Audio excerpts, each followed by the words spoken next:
this is Ruger 6. Please join me in watching Marshall Zukov right here on YouTube.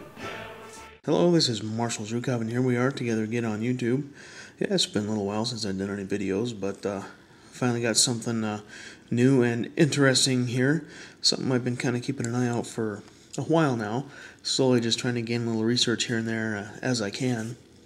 But most people probably already recognize this as the Type 14 Japanese Nambu pistol, chambered in the 8mm Nambu cartridge, which I guess ammo is kind of hard to find.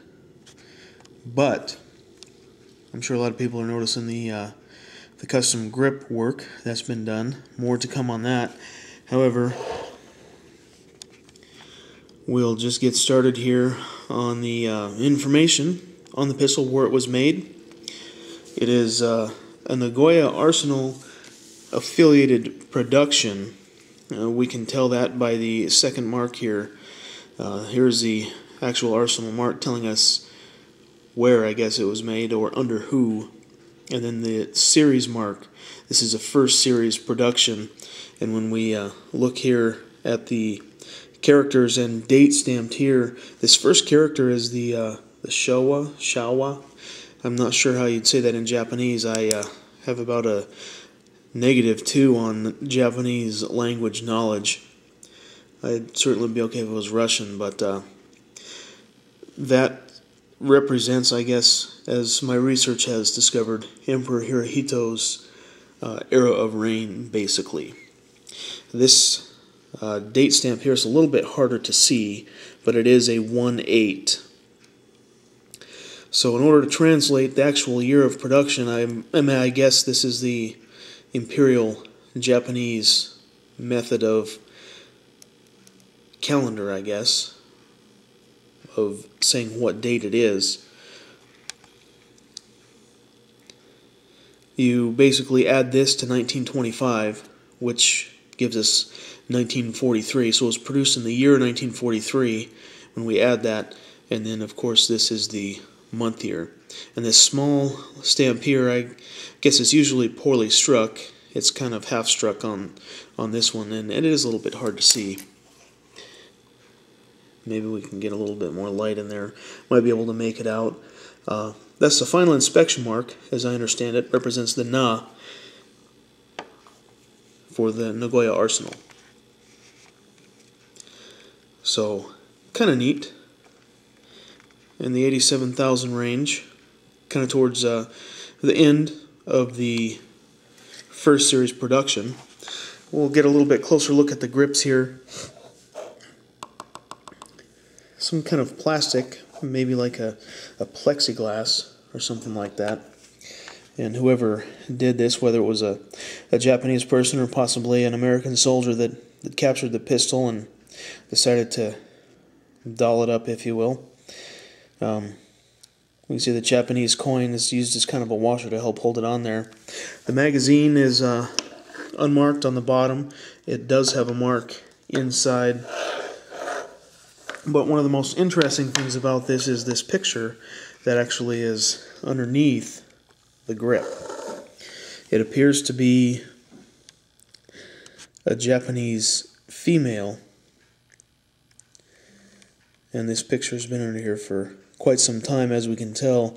Looks like we've got a little bit of rust bleeding through the cardboard, kind of this cardboard stock that the picture is actually printed on. But pretty interesting. The grips kind of have a purple tinge or tint to it, but it seems to function okay. I haven't shot it yet. I'm going to need to obtain some ammo for that, and I guess ammo is a little bit expensive, but just keep an eye out, try to find what I can find. The bore looks nice in it. See if I can get a bore shot real quick and pop that mag out. Here's the number stamped on the mag, 680, not matching the last 3 on the pistol. And we can see here, stamped on this part of the bolt, the cocking piece is 180. That matches the last 3 of the actual serial number. I haven't run anything down the bore yet. A little bit dirty. This looks kind of dusty, but the lands and grooves look nice in it.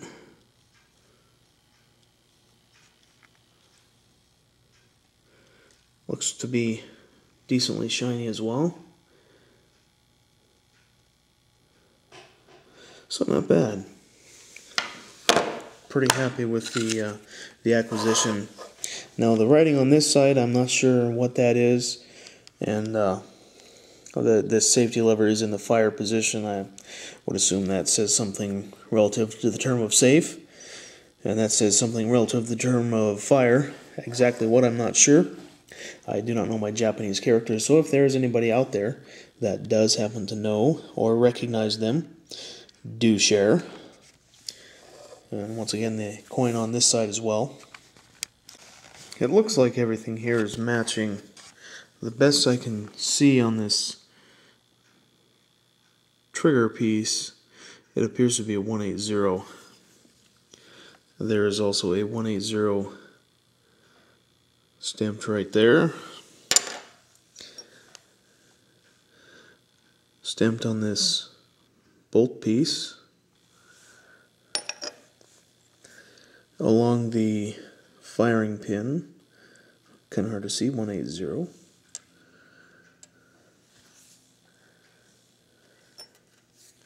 Another small 180 stamped on this piece. I don't know what the nomenclature of all these pieces are. And another 180 stamped right there. So that's pretty cool. I don't know if it's been refurbed or what, but the parts do look to be in pretty good condition. As I understand it, these firing pin tips are kind of brittle, and it's recommended to not dry fire these pistols. So I guess I'll try not to dry fire the pistol. Makes sense, right?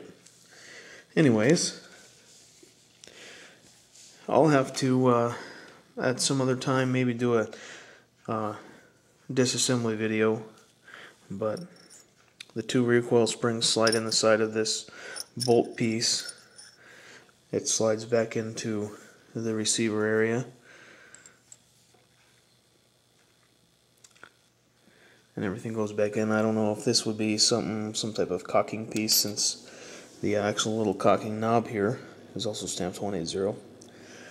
It all screws back on and goes together. Kind of a neat design, actually. It is kind of it was a little bit of a pain to get it disassembled past the grips, but it did come off eventually. Since these are so thick, it's really hard to push the magazine release button in far enough, which it also does look like. There is a 180 stamped on that as well, so that's kind of cool. And we can get a little bit of a glimpse inside and see the picture on the back side of the plastic grip. Been there for quite some time. But it is hard to say what these are made out of, whether it's like a plexiglass or plastic, some type of plastic, but in terms of what it was made out of, some type of a trench art, if you will, somebody that put these on here, maybe salvaged from a wrecked plane or some type of window or whatever, who knows. But I thought it was a very interesting find, and for the price I paid, I didn't think it was too bad. Didn't get a holster, unfortunately. I would like to find a period-accurate holster, but in my researches, it does appear those are going to be also rather expensive. But we'll see what happens. For now, Marshall Zhukov signing out.